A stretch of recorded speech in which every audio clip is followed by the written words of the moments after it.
කොන්දේ අමාරුව හැමෝටම තියෙනවනේ. අද අපි ඒ ගැන කතා කරමු. වයස ભેදයක් නැහැ. හැමෝම කොන්දේ අමාරුව කියන වෙලාවල් තියෙනවා. විශේෂයෙන්ම වයසක අය අපේ ක්ලිනික්ස් වලට එනවා ඕන තරම්. එන්නේ සීනි ප්‍රෙෂර් කොලෙස්ටරෝල් වලට බෙහෙත් ගන්න. හැබැයි අනිවාර්යෙන් යනකොට අනේ මහත්තයා කොන්ද රිදෙනවා 90%ක් කියනවා. අනේ මහත්තයා කොන්ද රිදෙනවා වයසකට නයි. ඉතින් ඇත්තටම වයසත් එක්ක තමයි. හැබැයි කොන්දේ අමාරුව කියන ගොඩක් අයට කොමන්. අපි ඒ නිසා ඒ ගැන කතා කරමු. මොකද්ද කොන්දේ අමාරුවට ගොඩාක් කොමන් හේතු කියන එක. ගොඩාක් කොමන් විතරක් නෙමෙයි මම කොමන් පොදුවේ අපිට දකින්න හම්බෙන්නේ නැති හේතුත් කියනවා.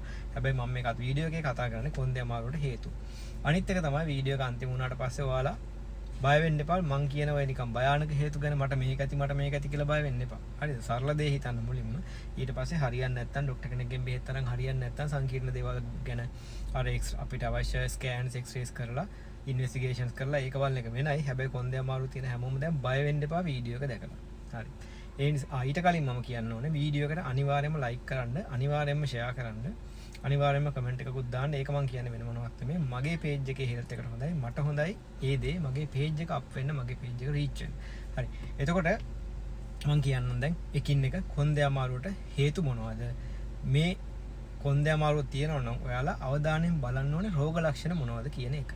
අංක 1 තමයි මසල් ස්ට්‍රේන්. එහෙම නැත්නම් වෙන්න පුළුවන් ලිගමන්ට් ස්ප්‍රේන්ස්. ඔය වගේ තන් ඇදෙන්න ඉරෙන්න පුළුවන්. ඊළඟට අපේ මාංශ පේශි ඇදීම් ඇඹරීම් වලට ඉරීම් වලට ලක් වෙන්න පුළුවන්. මාංශ පේශි තන්තුනේ තියෙන්නේ.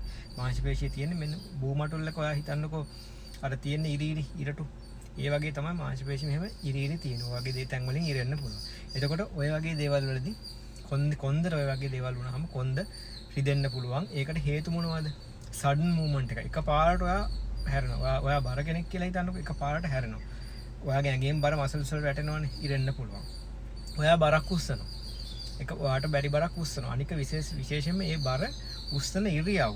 ඔයාලා ගොඩක් උස්සන්නේ මෙන්න මෙහෙම කොන්දෙන් නැමුණ බර ගත්තා. හරි වැරදි. ධනිස් දෙකෙන් නැමිලා පාත් වෙලා කොන්ද කෙලින් තියාගෙන පුළුවන් තරම් උස්සන්න ඕනේ.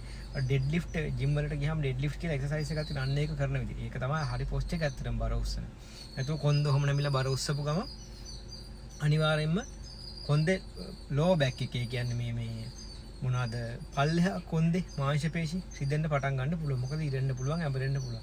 අනිත් එක ඔය කොන්දේ අමාරුව තරුණ කෙනෙක් ඇවිල්ලා කිව්වහම ගැහණු කෙනෙක් අපි නිකමට ඇහුවොත් ඇත්තටම අපි ඇහුවොත් ඔයා රෙදි හොදන්නේ කොහොමද? ඉඳගෙනද නැමීගෙනද කියලා නැමීගෙන කියනවා. මෙහෙම නැමීගෙන රෙදි බේසම හේදුවට පස්සේ කොන්දේ ඔයා නැමීගෙන ඉන්නකම් ඔයාගේ ඇඟ නමාගෙන ඉන්නේ කොන්ද මාංශ පේශි වලට බර දීලානේ. ඉතින් කැක්කුම් එන්න පුළුවන්. ඔන්න ඔය වගේ ඉරියව් නිසා ඔයාලා ගොඩක් වෙලාවට ඔයාගේ කොන්දේ මාංශ පේශි සහ ටිෂුස් පටක ඇඹරීමට ලක් වෙන දේවල් කරනවා. ඒතකොට ඕක පළවෙනි